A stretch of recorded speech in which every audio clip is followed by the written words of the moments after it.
Christophe de Beuquelard adressé à Madame Tract relative aux mesures éventuelles pour encadrer les relations entre restaurateurs et livreurs de repas. Merci Monsieur le Président, Madame la Secrétaire d'État. Vous n'êtes pas sans savoir que certaines villes américaines ont considéré ces derniers mois que les restaurants étaient devenus beaucoup trop dépendants de certaines plateformes de livraison comme Deliveroo et Uber Eats principalement. Et elles ont donc décidé de réguler ce marché en plafonnant les commissions. En général, aux États-Unis, c'est à 15% pour des commissions qui, en général, tournent autour des 30 à 35%. Et cela a lancé aussi le débat chez nous sur la situation de ce marché. Et je ne vais pas rentrer dans les détails techniques du droit économique et de la concurrence, mais certains éléments posent quand même question et semblent porter atteinte au bon fonctionnement de ce marché. On parle de la façon dont les commissions sont fixées, avec un traitement discriminatoire entre restaurants. On parle de moteurs de recherche qui semblent être manipulés. On parle de gestion des données des clients finaux qui restent propriété de ces plateformes et sur lesquelles les restaurateurs n'ont plus aucune vue.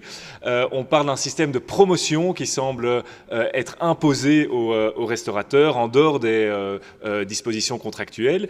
Et donc, en résumé, les restaurateurs sont devenus très très dépendants de quelques acteurs qui semblent, je dis bien qui semblent, abuser de leur position dominante en imposant des conditions à ces restaurateurs et pour lesquels il devient alors difficile de gagner sa vie correctement. De notre côté, il faut bien se rendre compte, et il est évident, que ces plateformes de livraison ont apporté beaucoup de choses à ces restaurateurs et ont aussi ouvert toute une série de parts de marché et c'est tout à fait normal qu'elles soient rémunérées correctement. Je ne pense d'ailleurs pas qu'une des deux parties soit de mauvaise composition. Moi, j'ai eu des contacts tant avec Deliveroo et Uber Eats qu'avec les restaurateurs. Je pense que tous les deux, ils essayent évidemment de tirer leur épingle du jeu économique, mais ils sont tous les deux prêts aussi à rentrer dans un dialogue. Et je pense que là, Madame la Secrétaire d'État, vous avez un rôle à jouer.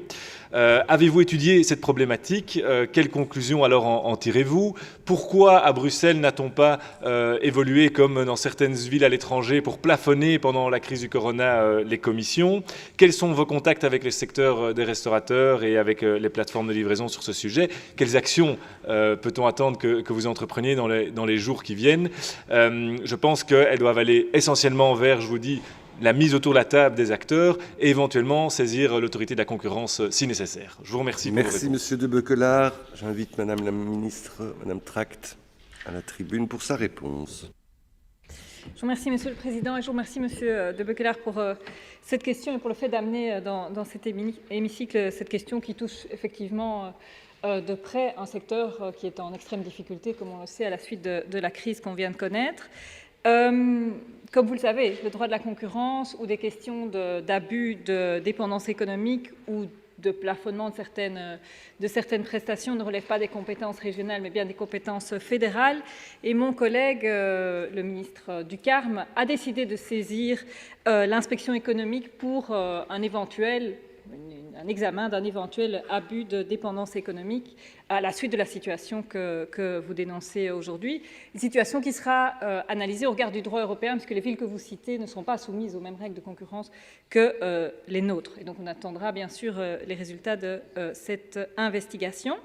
Ces plateformes, elles posent une série de questions, celles que vous soulevez aujourd'hui, d'autres également, comme par exemple la question du statut et des conditions de travail des coursiers, qui est une question qui nous préoccupe également. Et on a discuté assez longuement en commission des affaires économiques, juste avant la crise du coronavirus, du type de modèle d'économie collaborative qu'on souhaitait voir se développer en région de Bruxelles-Capitale. Donc pour de plus amples développement que ceux que je pourrais faire ici, je vous invite à relire les travaux. C'était le 4 mars dernier. Une de vos collègues, d'ailleurs, Madame Lefranc, m'avait interrogée. Mais donc, pour résumer, ce qu'on observe, c'est qu'en région de Bruxelles-Capitale, face à ces plateformes, celles que vous avez citées, il y en a d'autres qui apparaissent, des entreprises coopératives qui se développent et qui s'ancrent en bonne collaboration avec les coursiers à vélo, avec les restaurateurs et avec l'ensemble du territoire bruxellois, comme par exemple Amazon qui se développe dans plusieurs communes.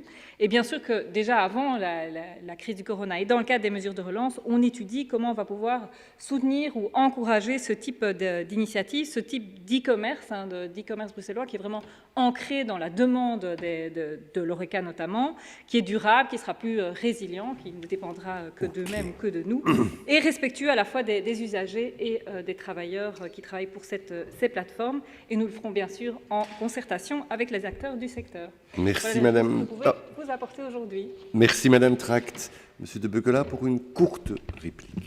Oui, je vous remercie pour ces éléments et si je peux souscrire en tout cas une partie de la stratégie que vous avez développée, j'aimerais vraiment vous ramener ici au problème que je soulève et qui fait l'actualité et vous inviter, je pense, à vraiment mettre ces acteurs autour de la table dans les prochains jours parce que je pense qu'au-delà de ce qui est en train de se passer au fédéral et en effet j'ai vu que le ministre fédéral a décidé de saisir l'autorité de la concurrence, mais je pense que simplement par le dialogue des contacts que j'ai eus, vous pourriez aboutir à ce que ces plateformes fassent un geste envers les restaurateurs, surtout pour cette période extrêmement difficile qui est là maintenant, jusque, je dirais, enfin on ne sait pas jusque quand le RECA va reprendre tout à fait normalement, mais en tout cas pour les prochains mois, je pense vraiment qu'il y a une fenêtre d'opportunité là et que simplement votre rôle d'ombudsman pourrait, d'ombudswoman pardon, pourrait tout à fait être utile à ce gisement d'emploi quand même très très fort dans les restaurants bruxellois.